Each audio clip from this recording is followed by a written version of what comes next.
El 19 de abril de 1810 se dio el primer paso para la independencia de Venezuela, comenzando así una nueva etapa en la historia del país. Ese día, un movimiento revolucionario destituyó al gobernador capitán general Vicente Emparan y a otros altos funcionarios, enviándolos al exilio. Hace 194 años el pueblo venezolano unido logró derrocar la tiranía del Imperio Español, despojándolos así de su investidura y consiguiendo posteriormente la independencia de la nación. Este primer paso hacia la independencia representó un gran salto para la consolidación de la igualdad de todos los venezolanos, honrándose así el pensamiento de nuestro libertador Simón Bolívar. Sin igualdad, perecen todas las libertades, todos los derechos. Los sucesos ocurridos el 19 de abril de 1810 influyeron en la estructura política, económica, social y cultural de toda Sudamérica. En la Capilla Santa Rosa de Lima, actual sede de la alcaldía del municipio bolivariano Libertador, reposa el arca que guarda el libro de actas que representa el inicio de la independencia de Venezuela.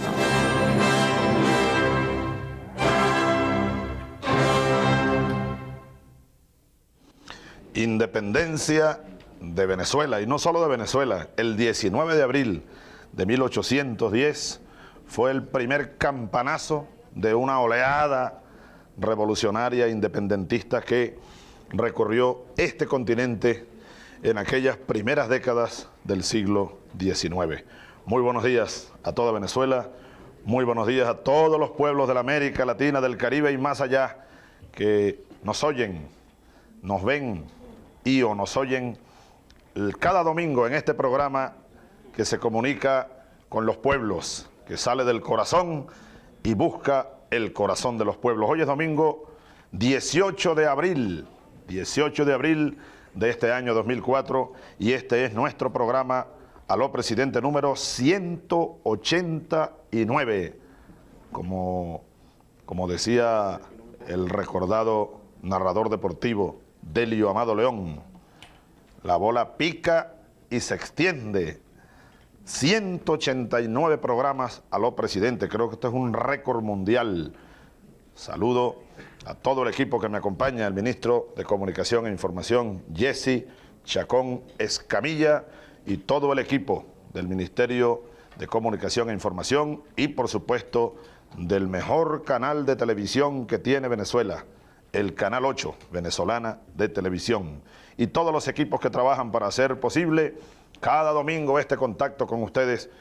En esta ocasión, aquí desde el Salón Ayacucho, desde el Palacio de Miraflores. 19 de abril, comencemos por allí.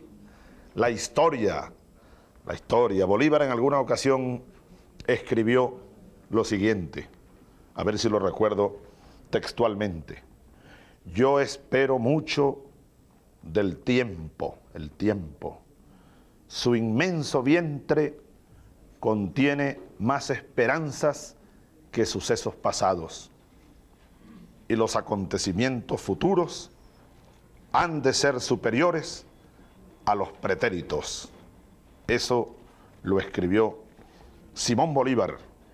Simón Bolívar, quien fue un estudioso de la historia, un estudioso de la geografía, tiempo y espacio, dos variables fundamentales, esenciales, para entender de dónde venimos, dónde estamos y para proyectar el hacia dónde vamos. Tiempo y espacio, dos variables, dos componentes fundamentales o dos factores fundamentales para la construcción de cualquier proyecto. ¿Dónde y cuándo? Dos factores esenciales para sobre ellos responder el quién o quiénes y hacia dónde. Y la eterna pregunta de la filosofía: ¿quiénes somos? ¿De dónde venimos? ¿Y hacia dónde vamos? Para entenderlo bien, tenemos que revisar los acontecimientos del pasado que ocurrieron aquí mismo, sobre este mismo territorio. No fue hace mucho tiempo. 1810.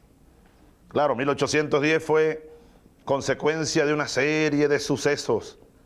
Ya teníamos 300 años de dominación del Imperio Español, del Imperio Portugués. 300 años.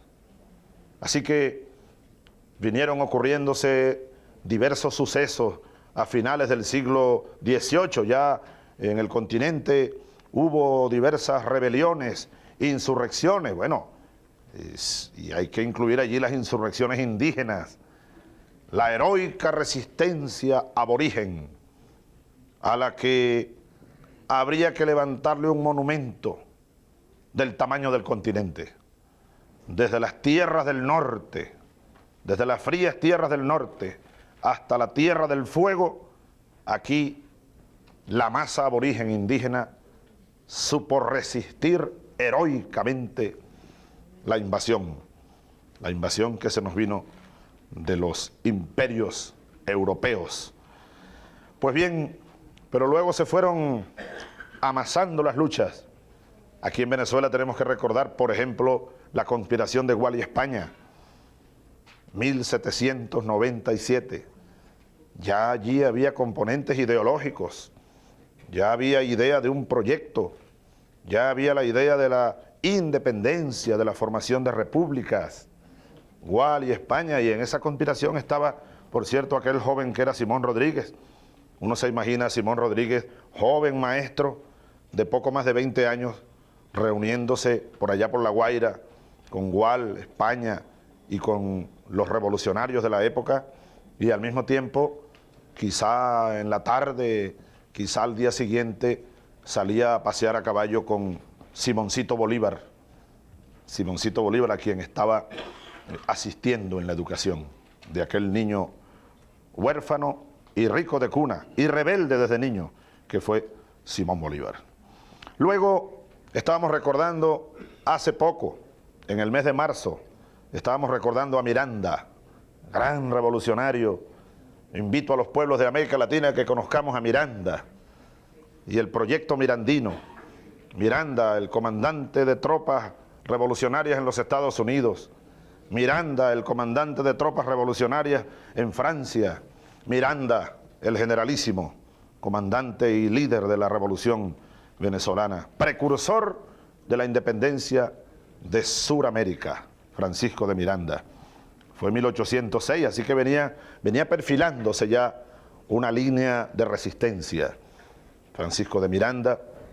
Luego aparece aquella juventud caraqueña en la cual estaba Simón Bolívar, en la cual estaba José Félix Rivas, en la cual estaba Josefa Camejo, quien se había venido de allá de su coro natal para Caracas, y eran miembros de aquella clase mantuana, pero muchachos que ya habían venido desarrollando una conciencia nacionalista y comenzaron a unirse con grupos rebeldes, a estudiar la historia, los libros de las ideas políticas, de la Revolución Francesa, libertad, igualdad, fraternidad. Y fue así como aquel Jueves Santo, 19 de abril, pues ocurrió una verdadera insurrección cívico-militar aquí en Caracas, muy cerca de aquí, a pocas cuadras de aquí. Fue depuesto allí, en la Plaza Bolívar, hoy, el capitán general. Venezuela era una capitanía general, como recordamos, y fue depuesto Vicente Emparan. Fue depuesto por presión popular y por la acción de un grupo militar que se unió con la población caraqueña aquel Jueves Santo, 19 de abril. Y se instaló aquel día la primera Junta de Gobierno venezolana, el primer gobierno venezolano. Claro, desde entonces comenzó a verse una puja entre los que pregonaban y propulsaban la independencia y los que solo querían, como al final algunos lograron imponerlo, preservar los derechos de Fernando VII. Es decir, había allí unos quinta columna que solo estaban descontentos por la invasión napoleónica a España y la prisión de Fernando VII. Comenzó a debatirse, independencia o no, y fue un gran debate que se llevó todo el año 1810. Al final se instaló el Congreso, un Congreso constituyente, y se declaró la independencia el 5 de julio de 1811. Hay que decirlo que el primer grito de independencia y la primera declaración de independencia en el continente suramericano fue la de Caracas, y luego se fueron repitiendo. A los pocos días ocurrió la de Buenos Aires, y así la ola o la oleada independentista se fue apoderando de los pueblos de la América del Sur, de la América meridional. Fueron desde 1810 hasta 1824 allá en Ayacucho, 14 años de guerra revolucionaria, 14 años de guerra independentista. Y hay que recordar algo, sobre todo tomando como base algo que dijo algún filósofo norteamericano. Los que no conocen y estudian la historia pudieran estar condenados a repetirla. ¿Qué pasó en América Meridional? Entonces no éramos América Latina. Ese nombre también vino impuesto, América Latina. América Latina vino de Monsieur Chevalier, de la Francia. O algunos prefieren llamarnos Hispanoamérica. En España prefieren llamarnos Hispanoamérica, en Portugal también. Recuerdo un libro que leí en prisión de Sergio Marras, escritor chileno. América Latina, marca registrada, se pregunta Sergio Marras. ¿Quiénes somos, pues? ¿Quiénes somos? Hablar de nuestra América, como dijo Martí, pareciera más apropiada. Nosotros aquí estamos. Aquella liga, como dijo Bolívar en la Carta de Jamaica, somos una liga de la América originaria, del África y de la Europa. No somos ni europeos, ni africanos, ni americanos del norte, dijo Simón Bolívar. Somos una nueva civilización, la civilización latino-caribeña. Bueno, así que todos aquellos años de lucha terminaron en qué. Veamos la historia, porque lo que hoy estamos viviendo es continuación de aquella misma historia. Aquel grito de independencia del 19 de abril, un día como mañana, en 1810, ¿no ha concluido? Nosotros aún no somos independientes, pero debemos serlo. Pero es necesario tener esta conciencia, que no nos engañen más, que no nos pongan a alabar una independencia que no tenemos todavía. Tenemos que inspirarnos y alimentarnos con aquellas luchas y aquel ejemplo, pero mirar muy bien dónde estuvieron las causas del fracaso del impulso independentista que recorrió este continente aquellas décadas del siglo XIX. Hay que recordar cómo, después de batallas y batallas y batallas, llegó Carabobo, primero Boyacá, la independencia de Nueva Granada, Paso de los Andes, batalla de Boyacá, 1819. Y eran los pueblos. Bolívar tuvo la grandeza de entender que si no captaba la motivación del pueblo e incorporaba las masas populares, los pardos, los negros, los blancos, los pobres, los peones de la sabana, los que querían y anhelaban un cambio profundo en su modo de vida, el modo esclavista, Bolívar tuvo la grandeza de entender que si aquella gente no se incorporaba, no habría independencia posible, no habría revolución posible, no habría cambio posible.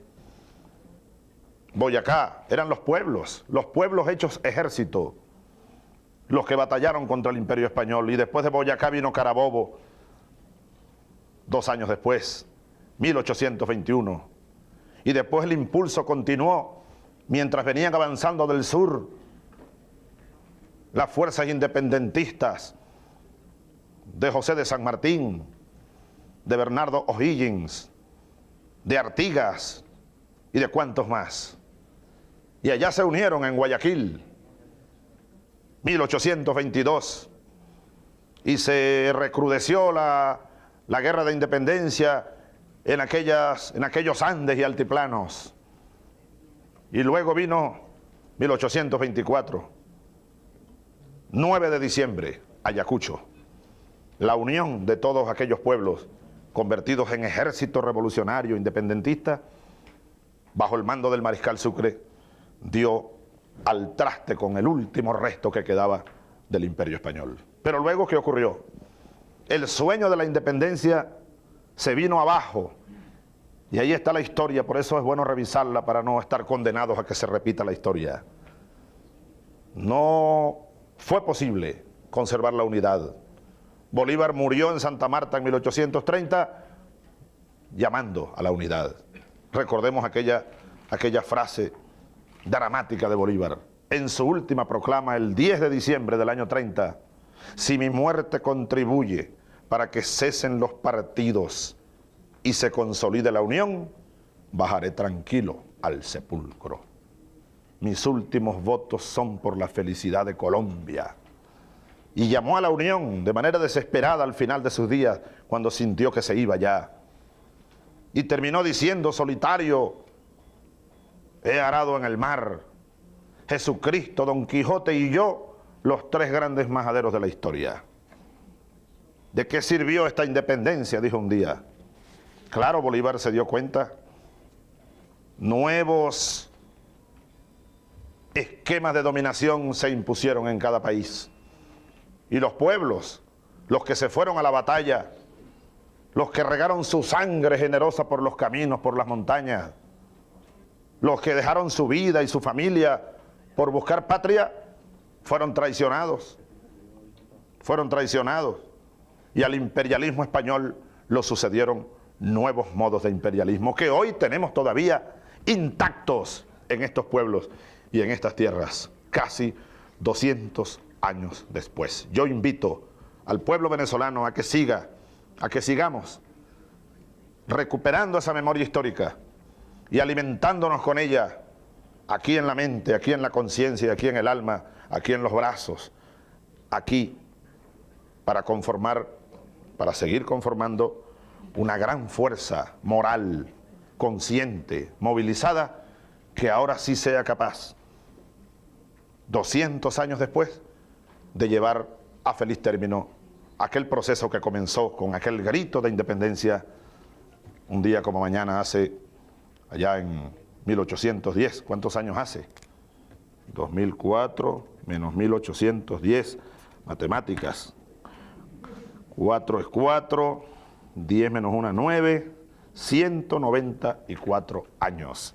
Preparémonos pues, vean ustedes, faltan 6 años, apenas 6 años, para conmemorar los 200 años del 19 de abril.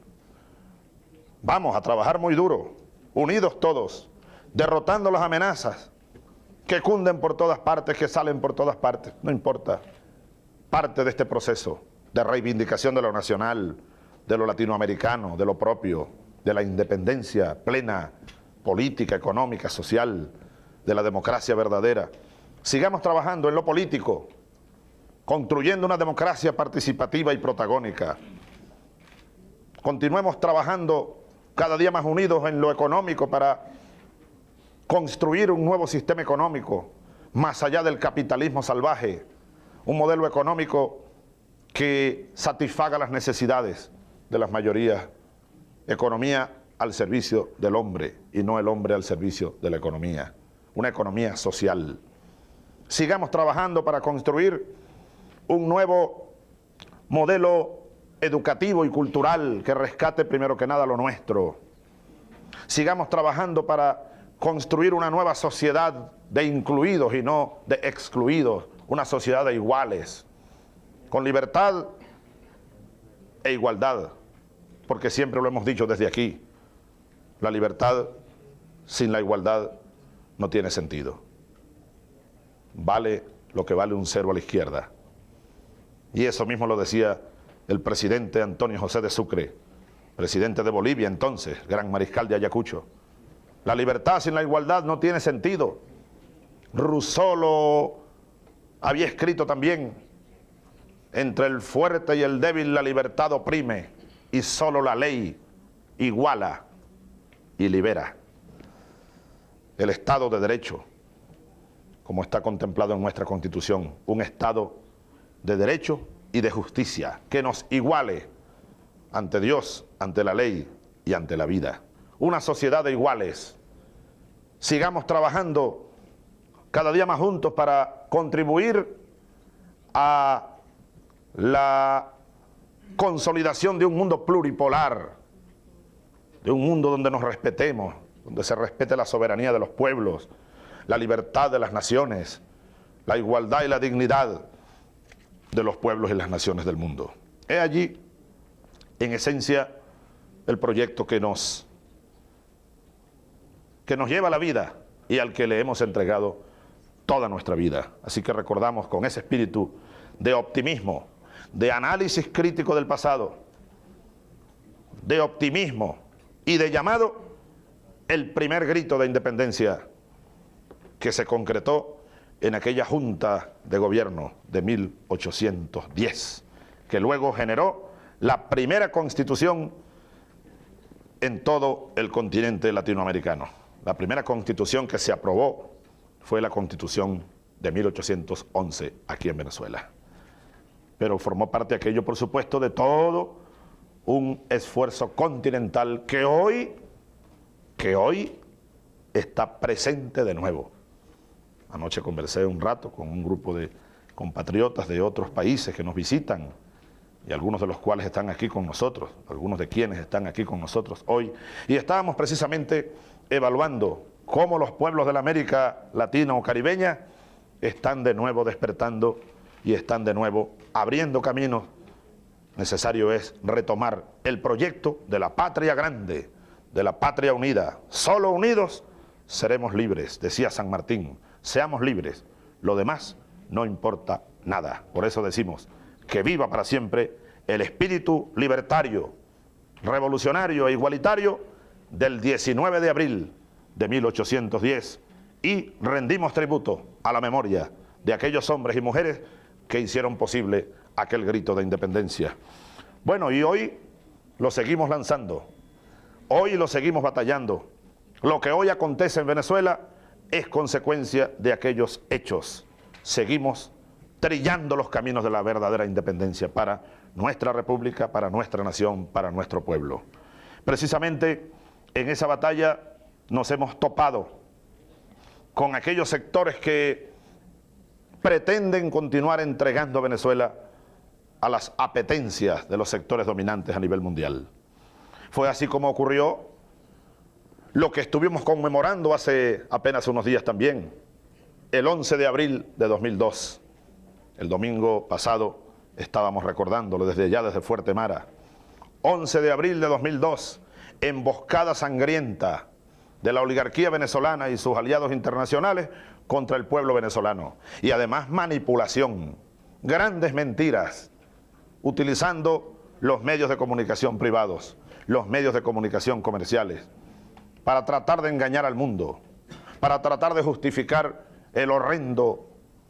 los horrendos hechos del golpe de Estado fascista del 11 de abril.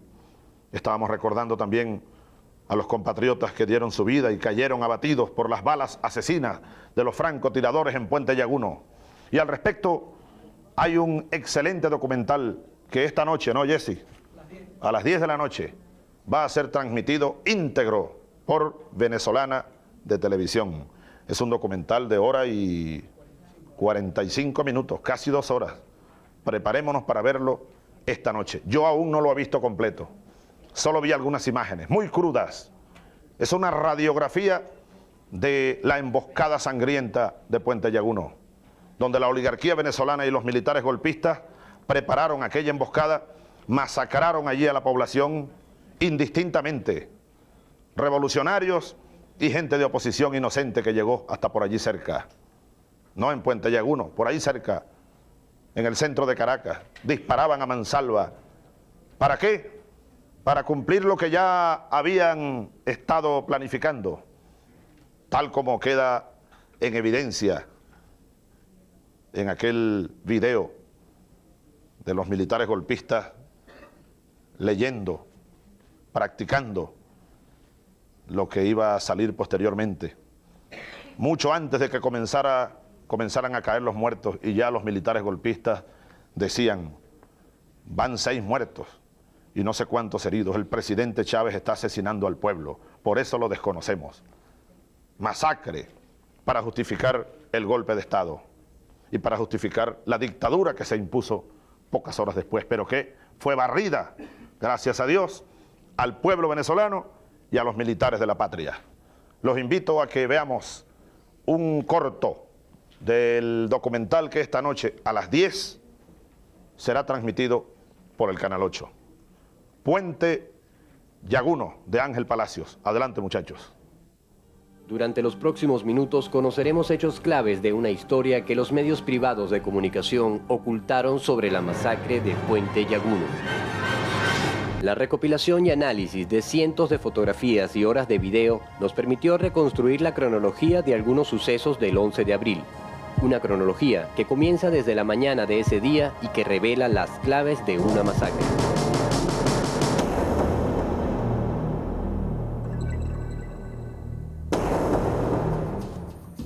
Vamos a observar unas imágenes que registró nuestro compañero Alfonso Fernández. Pero el video que mostraban había sufrido varias modificaciones. No solo ocultaba el hecho de la agresión sufrida por los manifestantes bolivarianos encima del puente, sino que lo señalaba como los autores de la masacre. Porque ellos hablaban de que la marcha había llegado, de que nosotros le habíamos disparado a mujeres embarazadas, a niños que estaban ahí, y nosotros, imagínate, sabíamos que eso era una mentira, pues. La manipulación mediática se hace evidente hasta para quienes son ajenos al oficio audiovisual cuando analizamos la cinta original que grabó el periodista. Los medios produjeron un cambio de identidad en los fallecidos que aparecían en imagen. Las personas que señalaba como víctimas de los disparos son en realidad los propios manifestantes bolivarianos que fueron agredidos sobre el puente. Ahí están ustedes observando cómo llegan los heridos de bala a Miraflores, que parece que lo tenían previsto. Lo tenían absolutamente previsto porque fíjense que habían armado hasta un pequeño hospital de campaña. Ellos nos pasan a nosotros disparando y después pasan como si estuvieran recogiendo los heridos. ¿Y quiénes recogen los heridos? ¿Quiénes se ven en el video? Tipos con boinas rojas y con la bandera del MBR. Ahora observen ustedes cómo empiezan a verse las bajas en estas imágenes que captó nuestro compañero Luis Alfonso Fernández. Esos heridos eran los heridos de nosotros que estaban arriba del puente. Las cámaras de video graban imágenes y sonidos. Y en el video original de Puente Yaguno se escuchan informaciones claves para entender lo que ocurría. Escuchemos el audio de la cinta original con lo que decían los dirigentes bolivarianos a través de los altavoces de la tarima en ese momento.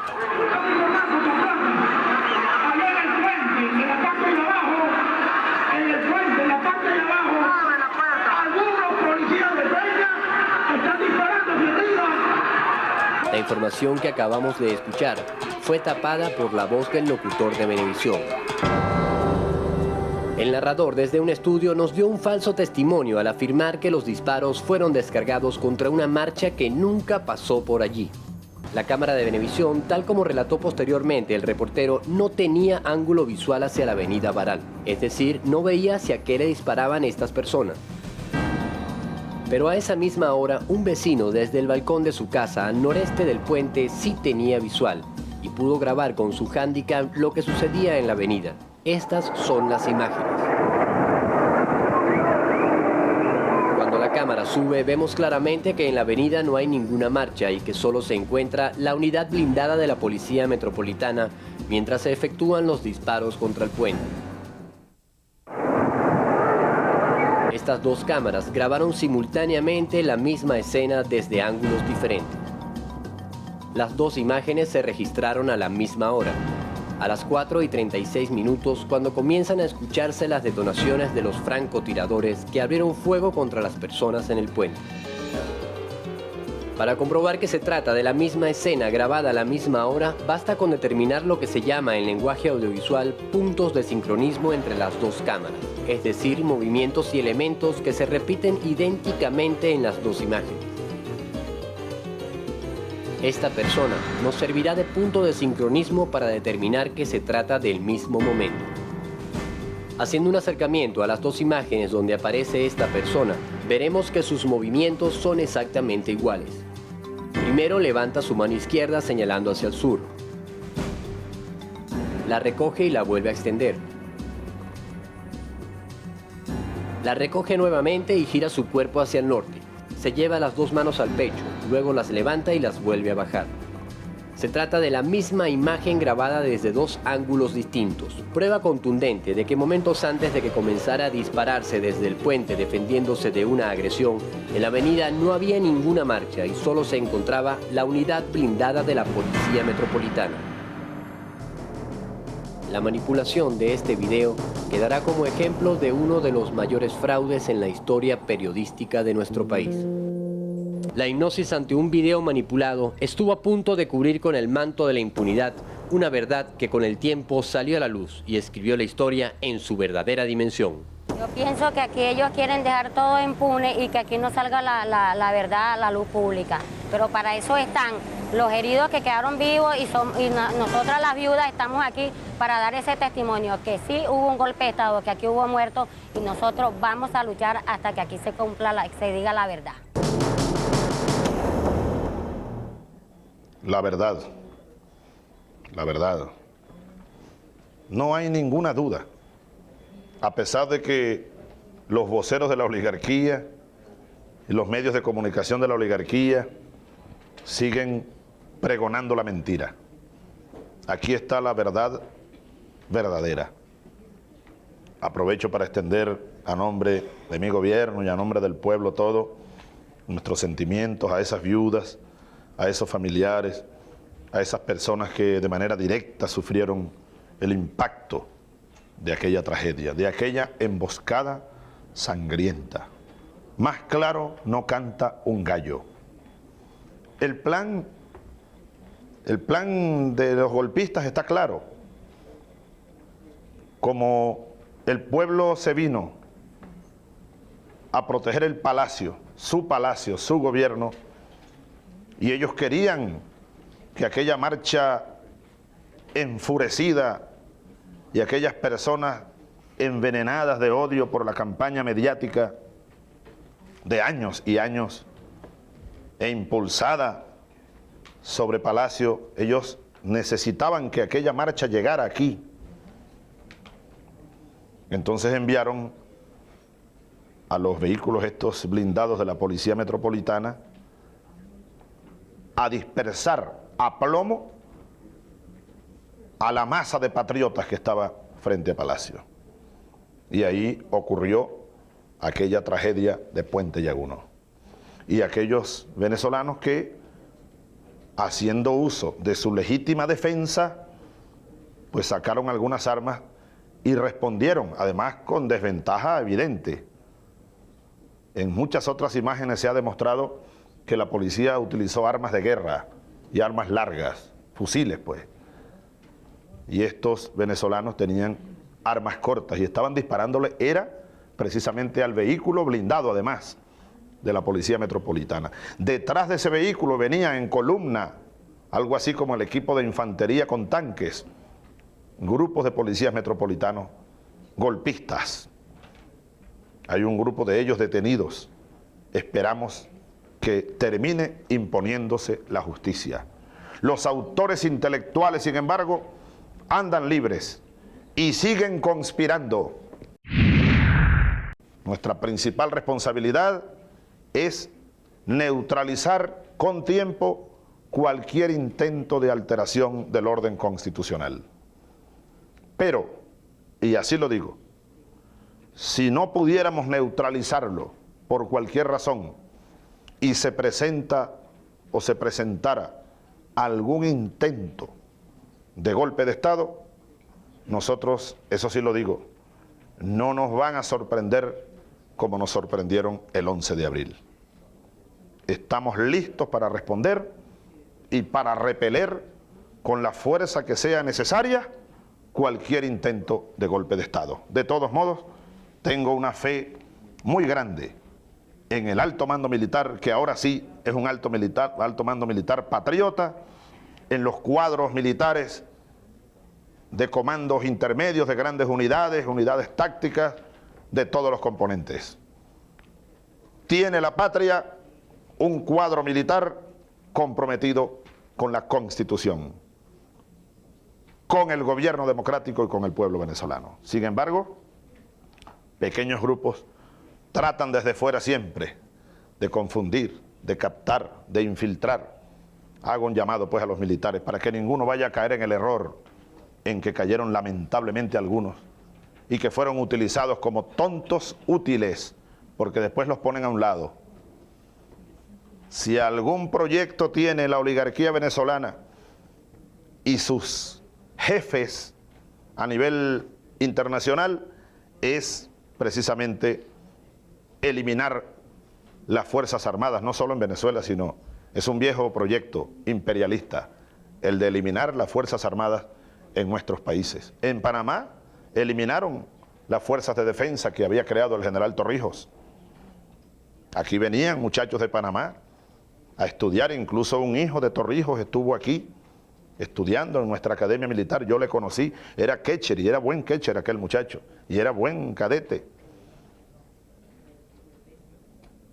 Luego en Haití también eliminaron el ejército, y fíjense lo que ha ocurrido. El presidente Aristide no tenía ni un solo pelotón de soldados para defender su gobierno y luego la soberanía. Llegaron los soldados norteamericanos, entraron, como se dice aquí, Pedro por su casa. ¿Quién se le iba a oponer? Entraron a la casa del presidente, lo conminaron a firmar un papel y se lo llevaron secuestrado. Un pequeño grupo de soldados del ejército de los Estados Unidos.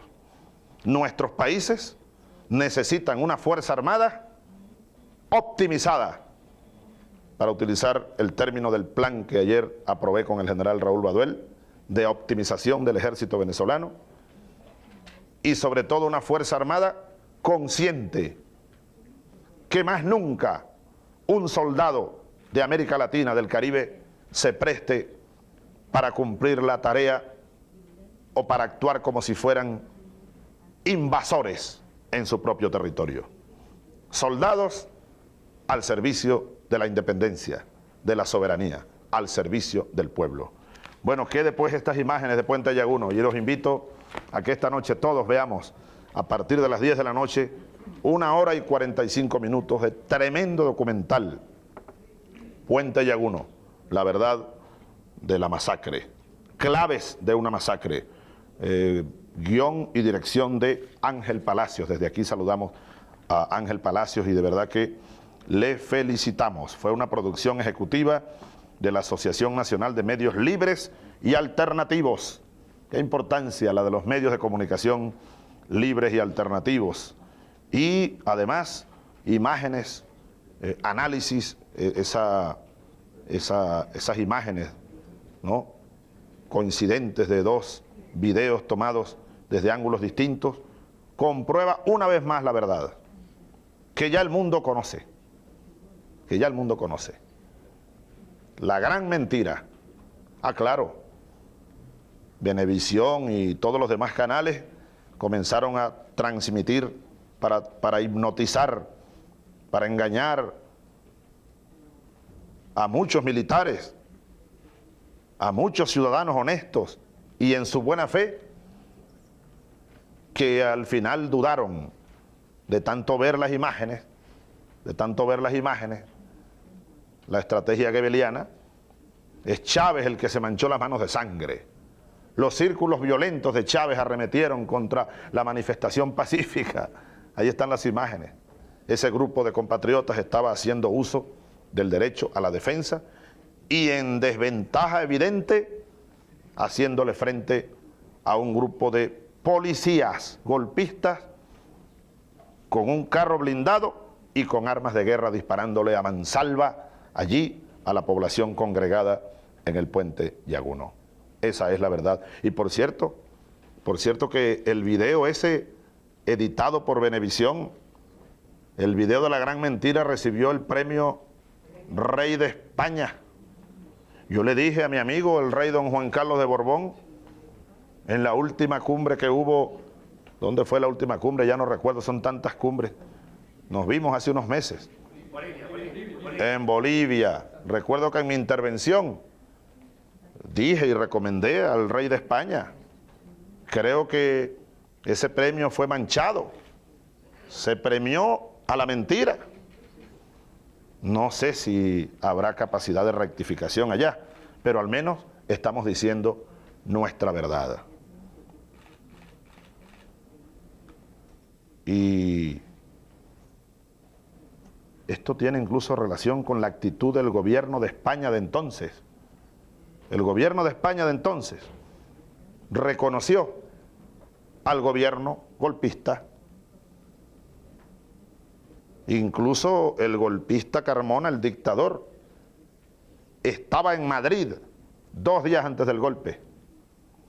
En Madrid le hicieron la banda presidencial, que la dejó aquí, yo la tengo guardada, chiquitica, es una banda, a mí no me sirve yo. Sí, pero es una banda de lujo. La hicieron en Madrid, yo sé dónde la hicieron y todo. Y qué casualidad que Pedro Carmona se reunió días antes del golpe aquí con funcionarios del gobierno de España, del gobierno de José María Aznar. Adiós, José María. Anoche estuve conversando con Beto, que está por allá, cerca de, está a tu lado, ahí está Beto. ¿Qué tal, Beto? Estuvimos hablando de algunos temas y uno de los que tocábamos era precisamente la integración Brasil-Venezuela y la necesidad de continuar buscando en nuestras raíces. Y qué extraordinario ejemplo de integración el de Abreu de Lima y Bolívar, el pueblo brasileño, el pueblo venezolano. Bueno, vamos a hacer ese evento, ustedes pónganle fecha, nuestro gobierno apoyará con todo lo que podamos, la promoción, el encuentro mismo, incluso, si me da tiempo, yo pudiera ir a cantar una canción allá. Claro, vamos mira, juntos, vamos juntos. Sabe que estaba recordando ahora una canción, tú que eres cantora revolucionaria y popular, el cantor Ali Primera, aquella canción. Y viene remontando el Amazonas, el grito rebelde del carioca, y viene a unirse con su hermano, el obrero venezolano. América Latina obrera, América Latina obrera, América Latina, levanta en tus manos la bandera de la revolución, América Latina obrera. ¡Linda! Estoy practicando. No. Mira. Pero bueno, aquí, espérate, ya va. Yo canto presidente muy mal. está contratado. Vamos a grabar. Vamos a cantar un samba juntos. Debo ensayar mucho porque yo canto muy mal, pero aquí la cantante eres tú. Cántanos algo. Canta lindo, canta lindo. Tienes que cantarnos algo. Vamos a cantar juntos. Es una música que es un himno en Brasil. Lararara, layarayarayara, layarayarayara. Quero de novo cantar, vai tristeza, tristeza, por favor vai embora, fora los imperialistas, minha alma que chora.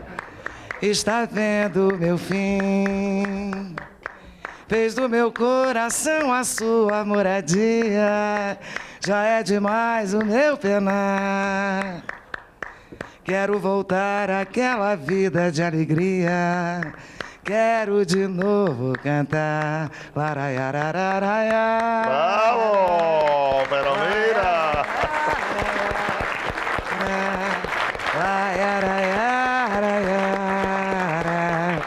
Quero de novo cantar.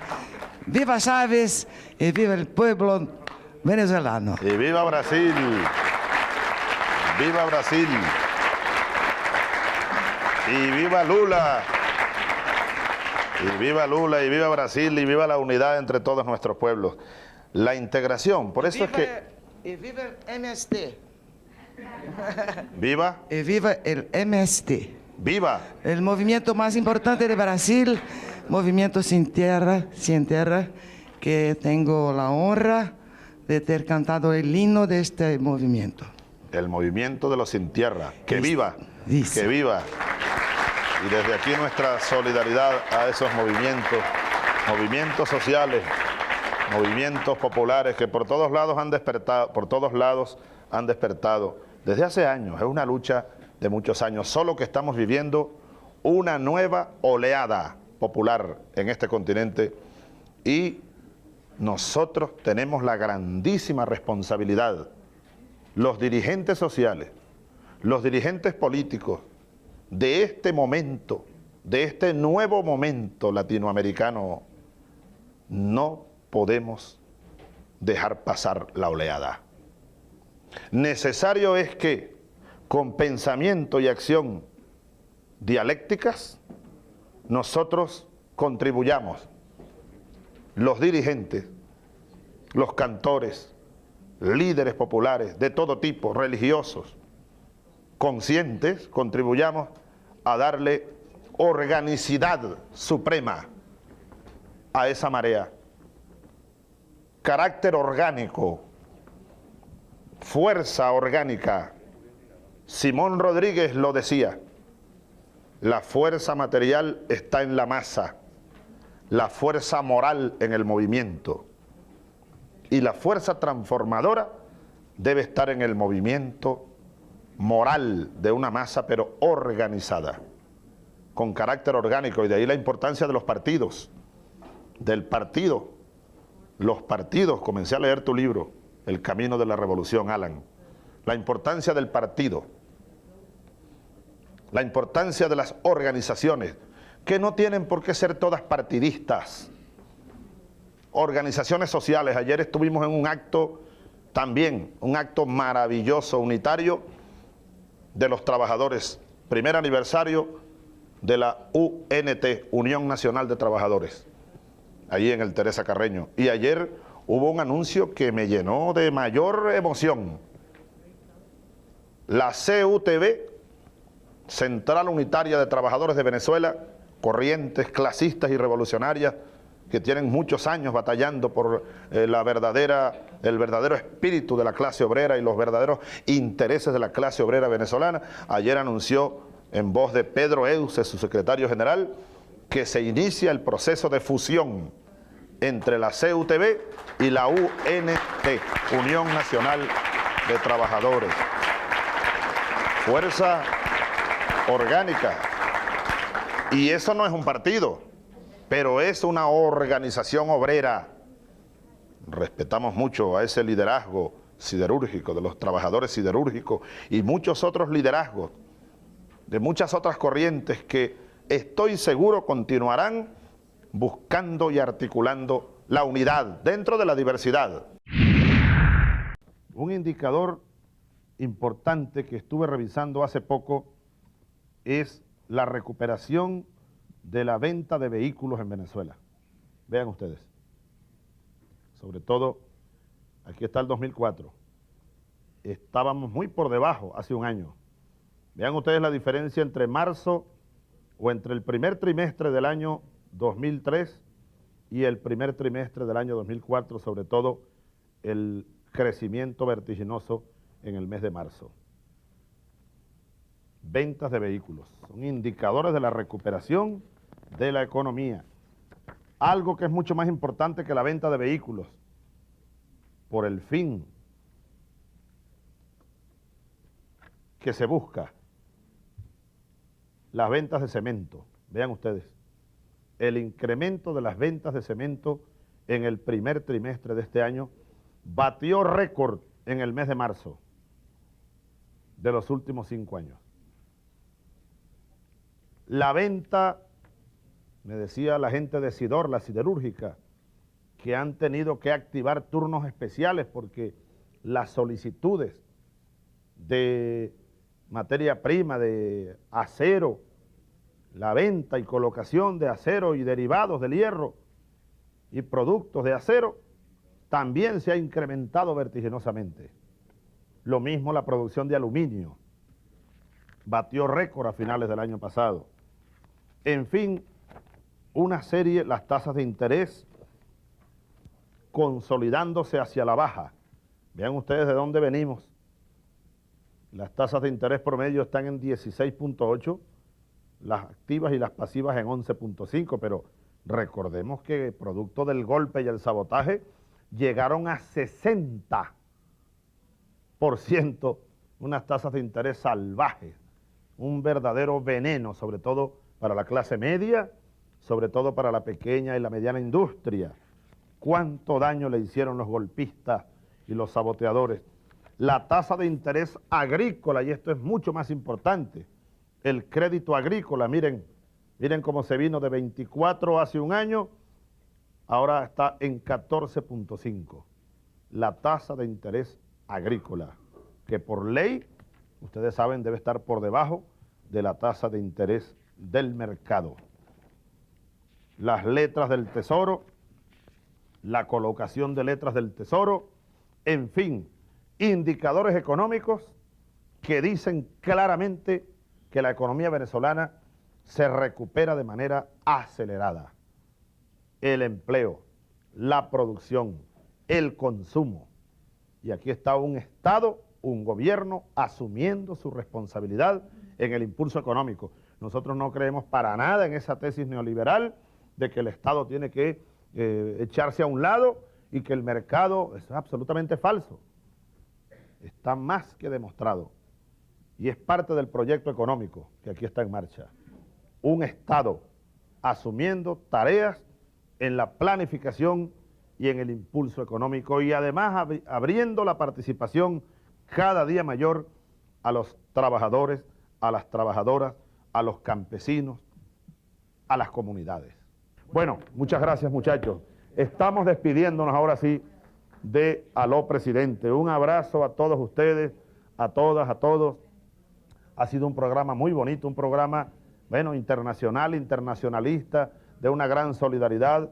Hablando de España, me ha llegado última hora, caliente como el pan saliendo del horno, del diario El País, de hoy domingo. Nuevo gobierno en España. Dice el diario El País, según esta noticia que me ha llegado, este cable, Zapatero anuncia la retirada inmediata de las tropas de Irak.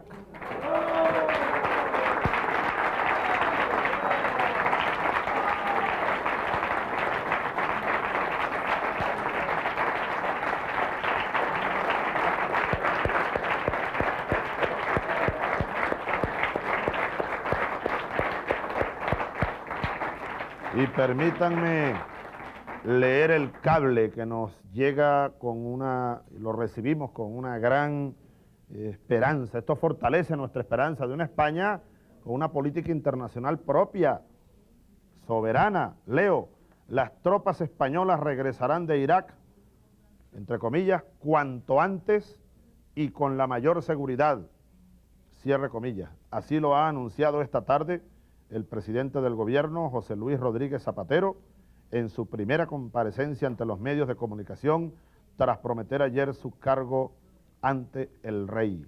Zapatero había prometido que ordenaría el regreso de los soldados si la Organización de Naciones Unidas no asumía un papel principal en la reconstrucción del país. Pero, según él, comillas, no es previsible que se vaya a aprobar una resolución que se ajuste al contenido de las exigencias del Ejecutivo español. Eso se llama una decisión de grandes ligas, una decisión soberana, valiente, valiente. Y eso indica, compatriotas del mundo, de la gran patria del mundo, indica que hay razones para ser optimistas. Porque esta es una decisión, él había dicho que era para junio, pero ahora dice que no, que es cuanto antes y en estos términos. Presidentes como Kirchner, Lula y ahora en Europa, Rodríguez Zapatero, verdaderos líderes que llegan con coraje a asumir un compromiso y no a traicionar a sus pueblos, a cambiar de discurso tan pronto son investidos con la banda presidencial. Verdaderos líderes necesita el mundo. Bueno, están surgiendo. Sigamos adelante con las banderas de la igualdad, de la libertad, de la fraternidad, de la justicia, impulsando con este amor las luchas de nuestros pueblos. ¡Qué programa tan bonito! Hasta el próximo domingo. Aló, presidente.